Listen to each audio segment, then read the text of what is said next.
யாரெல்லாம் வெற்றி கொடுக்குறாங்களோ உடனே அவங்கள கூப்பிட்டு அவங்கள வந்து தன்னை இயக்குற மாதிரி பண்ணிடுவார். அதுக்கு ரஜினி சொல்லுவாரா, இவ்வளோ பெரிய வெற்றி கொடுத்துருக்காருன்னா அவருக்கு டைம் நல்லா இருக்குன்னு இருக்கும். அப்போ டைம் நல்லா இருக்கிறவரோட நம்ம ட்ராவல் பண்ணோம்னா நமக்கும் டைம் நல்லா இருக்கும் அப்படின்னு அவர் ஒரு அந்த ஜோசிய அடிப்படையில் இருந்து சில கருத்தெல்லாம் சொல்லுவாராம். பட் இவர்களுக்கு அது நோக்கம் இல்லைனாலும் அந்த வெற்றி கொடுத்த இயக்குனரோட நம்ம இருக்கணும் அப்படின்னு நினைக்கிறது இயல்பு தான். அந்த அடிப்படையில் அந்த டூரிஸ்ட் ஃபேமிலி படத்தினுடைய இயக்குனரோட சிம்பு படம் பார்த்துட்டு பேசியிருக்காரு, தனுஷ் பேசியிருக்காரு, சிவகார்த்திகேயன் பேசியிருக்காரு. பத்திரிகையாளர்களுக்கான கும்பலாம் ஒன்று உங்களுக்கு வந்து இன்னொரு பெண் குறித்து விமர்சனம் செய்வதற்கு, இன்னொரு பெண்ணின் ஆடை குறித்து அபிப்பிராயம் சொல்வதற்கான ரைட்ஸ் வந்து உங்களுக்கு யாரும் கொடுக்கல. அதை முதல்ல நம்ம புரிஞ்சுக்கணும். அதுக்கடுத்து அந்த பெண் பார்த்தீங்கன்னா ஒரு ஆபாசமான உடையெல்லாம் ஒன்று உடுத்தலை, ஒரு ஸ்லீவ்லெஸ் போட்டிருக்காங்க. ஸ்லீவ்லெஸ்ங்கிறது இன்றைக்கோ நேத்தோ போன வாரமோ கண்டுபிடிக்கப்பட்ட உடை அல்ல, அது காலங்காலமாக இருக்குது. நமக்கு முந்தைய தலைமுறைகளில் உள்ள பல பெண்கள்லாம் இந்த உடைகள் உடுத்தியெல்லாம் நம்ம பார்த்துருக்கோம். இப்போ நம்ம கேள்வி என்னன்னா, அந்த விழா நடந்த அதே அரங்கத்தில் இதற்கு முன் நடந்த பல்வேறு விழாக்களில் பல்வேறு தொகுப்பாளினிகள் இதே மாதிரியான உடைகளை வந்து உடுத்திட்டு வந்திருக்காங்க. அப்போ நீங்கள் வந்து ஒரு கலாச்சார காவலராக இருந்தால் ஏன் அந்த பெண்கள்கிட்ட இந்த கேள்வியை போய் கேட்கல அப்படிங்கிற ஒரு கேள்வியை நாம் கேட்டு தான் ஆகணும். இவங்களை கேள்வி கேட்டால் யாரும் வரமாட்டாங்க அப்படிங்கிறது கூட ஒரு காரணமாக இருக்கும். அல்லது அந்த இன்னொரு பெண்ணுக்கு கேள்வி கேட்டால் அவரே கூட வந்து முகத்தில் அடித்த மாதிரி ஒரு பதிலை சொல்வதற்கு வாய்ப்பு இருக்கு. பட் இந்த பெண்ணுகிட்ட இருந்து அந்த மாதிரி நமக்கு எதிர்த்தாக்கம் வராது. ஆமாம், இன்னும் சொல்ல போனால் அந்த பெண் பார்க்கும்போது எனக்கு ரொம்ப பரிதாபமாக இருந்தது. இன்னொரு பக்கம் அந்த பெண் மீது எனக்கு சின்ன வருத்தமும் இருந்தது. இது போன்ற கேள்விகளுக்கு அவங்க வந்து இன்னும் ஒரு கடுமையான எதிர்வினை ஆற்றி இருக்கணும் அப்படின்னு எனக்கு தோணுச்சு.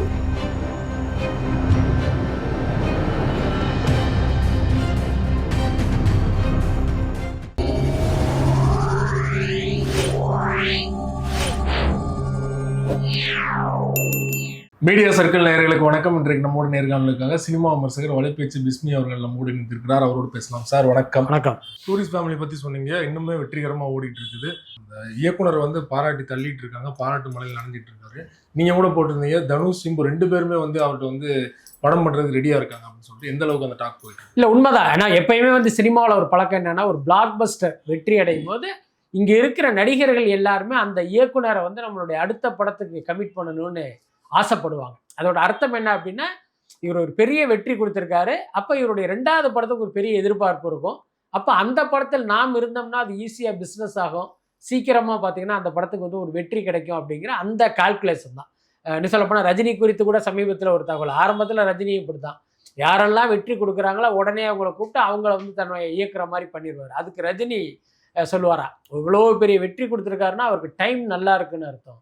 அப்போ டைம் நல்லா இருக்கிறவரோட நம்ம ட்ராவல் பண்ணோம்னா நமக்கும் டைம் நல்லா இருக்கும் அப்படின்னு அவர் ஒரு அந்த ஜோசிய அடிப்படையில் இருந்து சில கருத்தெல்லாம் சொல்லுவாராம். பட் இவர்களுக்கு அது நோக்கம் இல்லைனாலும் அந்த வெற்றி கொடுத்த இயக்குனரோட நம்ம இருக்கணும் அப்படின்னு நினைக்கிறது இயல்பு தான். அந்த அடிப்படையில் அந்த டூரிஸ்ட் ஃபேமிலி படத்தினுடைய இயக்குனரோட சிம்பு படம் பார்த்துட்டு பேசியிருக்காரு, தனுஷ் பேசியிருக்காரு, சிவகார்த்திகேயன் பேசியிருக்காரு. எல்லாருமே பார்த்தீங்கன்னா பாராட்டினுடைய நிறைவான பேச்சு என்ன அப்படின்னா, நமக்கு கதை இருந்தால் சொல்லுங்க அப்படிங்கிறது தான். இன்னும் சொல்லப்போனால் தனுஷுக்கு வந்து இவர் அவுட்லைனாக ஒரு கதை சொன்னதாக கூட ஒரு தகவல் இருக்குது. பட் என்ன இருந்தாலும் இவருடைய அடுத்த படத்தினுடைய ஹீரோ அப்படிங்கிறது பார்த்தீங்கன்னா நிச்சயமாக இவர்களை போன்ற ஒரு முன்னணி ஹீரோவாக தான் இருப்பார். அதில் முன்னணி ஹீரோக்கள் படம் பண்ணும்போது ஏற்கனவே பெரிய லைனப் இருக்கும்.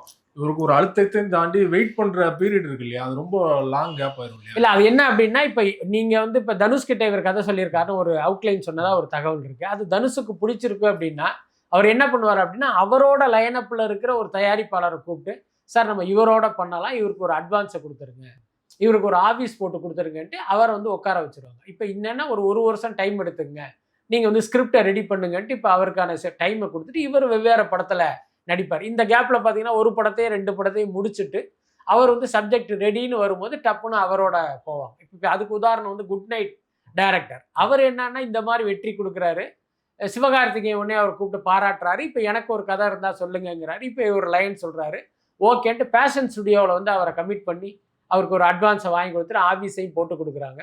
இப்போ என்ன பண்ணுறாருன்னா, இந்த கேப்பில் வந்து இவர் ஃபுல்லாக ஸ்கிரிப்டே ரெடி பண்ணி கொண்டு போய் அவர்கிட்ட சொல்லும் போது ஓகே போயிடலாம் அப்படின்னு இப்போ ஆகஸ்ட்டில் அந்த படத்தினுடைய ஷூட்டிங் போகிறதா ஒரு தகவல் இருக்குது. ஸோ இந்த மாதிரியான ஒரு ப்ராசஸ்ங்கிறது வழக்கமாக நடக்கிறது தான். சசிகுமார் அவர்கள் கரியர்லேயே மிகப்பெரிய அளவில் வெற்றி, இது அவரே வந்து சமீபத்தில் சொல்லிட்டாரு. அயோத்தி படமும் பெரிய எதிர்பார்ப்பு, பெரிய வெற்றி அடைஞ்சது. இந்த படமும் பெரிய வெற்றி அடைஞ்சிருக்கு இல்லையா? ஆனாலுமே வந்து பொதுவா ஒரு ஹீரோ வந்து ஒரு படம் வெற்றி அடைஞ்சனா அடுத்த படத்துக்கு வந்து சம்பளத்தை உயர்த்துறாங்க. ஆனா சசிகுமார் ஓப்பனா சொல்லிட்டாரு, நான் என் சம்பளத்தெல்லாம் உயர்த்த போதில்ல. அதுதான் உண்மையிலேயே ஒரு அற்புதமான விஷயம். இன்னைக்கு கூட அதை பத்தி நம்ம பேசணும். என்னன்னா இப்ப எங்க இந்த படங்களுடைய தோல்வி, தயாரிப்பாளர்களுக்கு இந்த நஷ்டம் எங்க வருது அப்படின்னா இந்த ஹீரோக்களுடைய சம்பளம் தான். என்னன்னா இப்போ ஒரு படம் வந்து ஒரு 10 கோடியில படம் எடுக்கிறாங்க அப்படின்னா அதுல ஹீரோவுடைய சம்பளமே 6 கோடிக்கு போயிடும். அந்த பாக்கி 4 கோடியில மற்றவர்களுடைய சம்பளம், டைரக்டர் சம்பளம், டெக்னீஷியன் சம்பளம், மேக்கிங் காஸ்ட் எல்லாமே இந்த 4 கோடியில நீங்க பண்ணணும். இப்ப இந்த 6 கோடி சம்பளம் வாங்கின அந்த ஹீரோ 1 கோடி ரூபா வாங்கியிருந்தார் அப்படின்னா அந்த படத்தினுடைய பட்ஜெட்டே 5 கோடியா தான் இருக்கும். அப்ப 5.5 கோடிக்கு வித்தாலே தயாரிப்பாளருக்கு 50 லட்சம் லாபம் கிடைச்சிடும். அப்படி இல்லாம அந்த மொத்தத்தையும் இவங்க பிடுங்கிட்டு போறதுனால தான் பெரும்பாலும் தயாரிப்பாளர்களுக்கு நஷ்டம். படம் ஓடி வெற்றி அடைந்தால் பிரச்சனை இல்லை. படம் ஓடலை அப்படின்னா மொத்தமாவே காலி. இன்னும் சொல்ல போனா ஒரு தயாரிப்பாளர் சினிமா துறையில ஒரு 20 வருஷம் 30 வருஷம் கஷ்டப்பட்டு ஒரு ப்ரொடக்ஷன் மேனேஜராவோ இபியாவோ இருந்து இப்போ நம்ம ஒரு படம் பண்ணலான்னு வரும்போது இப்படி நடந்துச்சு அப்படின்னா அவருடைய 30 வருஷம் உழைப்புமே வீணா போயிடும். அவர் மீண்டும் பார்த்தீங்கன்னா ஆனாவிலேருந்து ஆரம்பிக்கணும். அந்த கட்டத்துக்கு அவர் போயிடுவார். இதெல்லாம் தெரிந்து தான் இவங்க இந்த மாதிரிலாம் சம்பளம் வாங்குறாங்க. அதே மாதிரி பார்த்தீங்கன்னா இப்போ ஒரு படம் ஜெயிக்கும் போது என்ன ஆகும் அப்படின்னு கேட்டிங்கன்னா ஆட்டோமேட்டிக்காகவே அந்த ஹீரோ வந்து தன்னுடைய சம்பளத்தை வந்து ஒரு 2 மடங்கு ஏற்றுறதுங்கிறது இங்கே இயல்பாகவே இருக்குது. ஆனால் சசியை பொறுத்த வரைக்கும் அவர் ஏற்கனவே வந்து ஒரு இயக்குனர், தயாரிப்பாளர், அதெல்லாம பார்த்தீங்கன்னா இன்றைக்கு தயாரிப்பாளர்களுக்குள்ள பிரச்சனை என்னங்கிறதுலாம் தெரிஞ்சதால் நான் வந்து சம்பளத்தை ஏற்ற மாட்டேன், இவ்வளவுதான் என்னுடைய சம்பளம். என்ன காரணம்னா அவருடைய படத்துக்கான பிஸ்னஸ்ங்கிறது அவ்வளவுதான். இன்னைக்கு பார்த்தீங்கன்னா டூரிஸ்ட் ஃபேமிலி இவ்வளவு பெரிய வெற்றி அடைந்ததால் உடனடியாக சசிகுமாரோடைய படமெல்லாம் 2 மடங்கு வியாபாரம் ஆகுமா அப்படின்னா ஆகாது. நீங்க இவரை வச்சு அடுத்த படம் எடுக்கிறவங்களே இந்த படம் கலெக்ட் பண்ண தொகைக்கு இந்த படத்தை பிஸ்னஸ் பண்ணலான்னு பார்த்தீங்கன்னா நிச்சயமா முடியாது. என்ன சொல்லுவாங்கன்னா, சார் அந்த படம் ஓடிடுச்சு, இந்த படத்துக்கு அவ்வளோ கொடுக்க முடியாது அப்படின்னு தான் சொல்ல வருவாங்க. ஸோ இந்த யதார்த்தத்தை எல்லாம் புரிந்து அவர் வந்து நான் சம்பளத்தை ஏற்ற மாட்டேன்னு சொல்றது உண்மையிலேயே ஒரு அற்புதமான விஷயம். அதே நேரம் அடுத்தடுத்த படங்கள் இதே மாதிரி வெற்றி அடையும் போது அவர் மெல்ல அவருடைய சம்பளத்தை ஏற்றுவார். அதுவும் நம்ம வந்து மறுக்க முடியாது. இன்ன வரைக்கும் வெற்றிகரமாக ஓடிட்டு இருக்கு டூரிஸ்ட் ஃபேமிலி. அந்த படம் இந்த அளவுக்கு கொண்டாடப்பட நீங்க காரணம் என்ன நினைக்கிறீங்க? இந்த ஃபீல் குட் படத்துக்கு வந்து என்றைக்குமே வந்து மக்களிடம் வந்து ஒரு பெரிய வரவேற்பு இருக்கும், எதிர்பார்ப்பும் இருக்கும். ஏன்னா இன்னைக்கு சினிமா பார்த்தீங்கன்னா கமர்ஷியல் அப்படிங்கிற பேரில் பார்த்தீங்கன்னா ரொம்ப கேவலமான சினிமாக்கள் தான் வருது. ஒரு பக்கம் ஆபாசம், இன்னொரு பக்கம் வன்முறை. அவங்களுக்கெல்லாம் பார்த்தீங்கன்னா எந்த சமூக பொறுப்பும் கிடையாது. எல்லாத்துக்கும் மேலே சினிமா வந்து எல்லா வாரமும் படங்கள் ரிலீஸ் ஆகிட்டே தான் இருக்குது. வெறுமனே இந்த 2K கிட்ஸும் இந்த யூத் ஆடியன்ஸ் மட்டும்தான் சினிமாவை வெற்றி பெற வைப்பவர்கள் அப்படின்னா எல்லா படமே உங்களுக்கு ஓடணுமே. ஆனால் அது மாதிரி நடப்பதே இல்லை. எப்போ அந்த ஃபேமிலி தியேட்டருக்கு வர்றாங்களோ அப்போ தான் அந்த படம் வந்து ஒரு பெரு வெற்றி படமாக மாறும். பட் இது சினிமாக்காரங்களுக்கு தெரியும். ஆனாலும் என்னென்னா இல்லை நமக்கு வந்து பார்த்திங்கன்னா ஒரு மினிமம் கேரண்டி வேணுங்கிற பேரில் தொடர்ந்து இவங்க மசாலா படங்களை எடுத்துக்கிட்டு இருக்காங்க. அதை இந்த மக்கள் விரும்புவதில்லை. அதுதான் உண்மை. அப்போ இந்த மாதிரி ஒரு படம் வரும்போது மொத்த குடும்பமே அப்படி தியேட்டரை நோக்கி வர்றாங்க. அதனால ஒரு பெரு வெற்றி கிடைக்குது. இது எல்லா படத்துக்கும் சாத்தியம் இல்லை. இப்போ இந்த வருஷமே எடுத்துக்கிட்டேன்னா குடும்பஸ்தன் மாதிரி, டூரிஸ்ட் ஃபேமிலி மாதிரியான படங்களுக்கு தான் அந்த மாதிரியான ஒரு பெரிய வெற்றியே கிடைச்சிருக்கு. அப்போ இதன் மூலமே நம்ம புரிஞ்சுக்கலாம், அந்த குடும்பங்கள் தியேட்டருக்கு வரணும், அவர்களை வர வைக்கிற கதைகளுக்கு என்றைக்குமே இந்த வரவேற்பு இருக்கும் அப்படிங்கிறது அதைத்தான் இந்த படமும் நிரூபிச்சிருக்கு. ஒருவேளை இந்த படம் வந்து தனியா ரிலீஸ் ஆயிருந்தா இந்த அளவுக்கு எதிர்பார்ப்பு, இந்த அளவுக்கு வெற்றி கிடைச்சிருக்குன்னு நினைக்கிறீங்களா? ஏன்னா ரெட்ரோ படம் நெகட்டிவ் ரிவ்யூனால தான் இந்த படத்துக்கு ஒரு பூஸ்ட் கிடைச்சிருக்கு அப்படின்னு சொல்றாங்க. இல்ல அப்படியெல்லாம் சொல்ல முடியாது. இதுல முக்கியமான விஷயம் பார்த்தீங்கன்னா ரெட்ரோ படம் ஒரு பெட்டரான படமாக இருந்திருந்தால் டூரிஸ்ட் ஃபேமிலி கண்டுகொள்ளப்படாத படமாக மாறி இருப்பதற்கான வாய்ப்பு இருக்கு. அதே நேரம் பார்த்தீங்கன்னா ரெட்ரோ படம் கொஞ்சம் சுமாராக இருந்ததால் நீங்க சொல்ற மாதிரி பக்கத்துல இன்னொரு படம் அந்த பெரிய கோடு சின்ன கோடு அந்த உதாரணம் தான். அதை விட இது பெட்டர் அப்படிங்கிறது இதுக்கு ஒரு கூடுதல் பலமாக இருந்தது. அதுல மாற்றமே இல்லை. அதே நேரம் இந்த படம் தனித்து வந்திருந்தாலும் ஒரு வெற்றி அடைவதற்கான கண்டென்ட் அது உள்ளர இருக்கு. அதனால அதை வந்து நம்ம குறைச்சி மதிப்பிட முடியாது. சமீபத்தில் ஒரு ஆடியோ லான்ச் நடைபெற்றது. அதில் நெறியாளர் பேசும்போது பார்த்தீங்கன்னா ஒரு பத்திரிகையாளர் ஒருத்தர் அவங்க சேலை நார்மலாக ஒரு சேலை கட்டு வந்தாங்க. நீங்கள் வந்து என்ன வெயிலுக்கு இந்த உடை கொடுத்துறீங்களா, அந்த நிகழ்ச்சிக்கும் அதுக்கு என்ன சம்மந்தம்னு தெரியல. அந்த நெறியாளர் வந்து அந்த இடத்துல சமாளிச்சுட்டு பேசிட்டாங்க. ஆனால் அவர் வந்து அது மலுப்புற விதமாக ஒரு பதிவு போட்டிருக்காரு, அந்த நெறியார் மேலே தப்பு அப்படின்னு சொல்லிட்டு.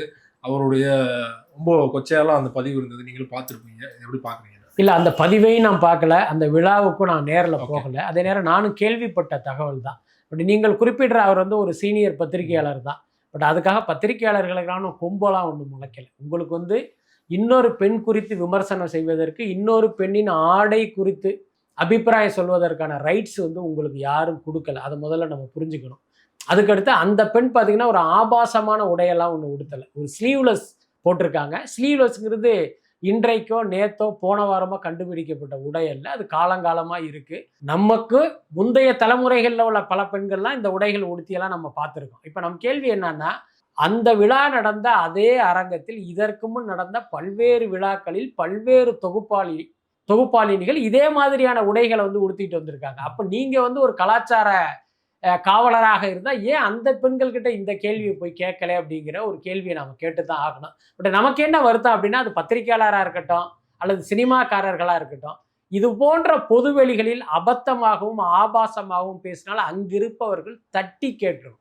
அப்பதான் இன்னொருத்தனுக்கு அந்த தைரியம் வராது. ஆனா இங்க என்னன்னா, மிஸ்கின் பேசும்போது வாயை பொளந்துட்டு கை தட்டுறாங்க, இன்னொரு பத்திரிகையாளர் இந்த மாதிரி அபத்தமா பேசும்போதும் பார்த்தீங்கன்னா வாயை பொளந்துக்கிட்டு கை தட்டுறாங்க. அதுதான் நமக்கு வந்து பெரிய வேதனையா இருக்கு. யாராக இருந்தாலும் நீங்கள் செய்வது தவறு அப்படின்னு சொல்கிற தைரியம் வந்து இந்த பத்திரிகையாளர்களுக்கு வரணும்.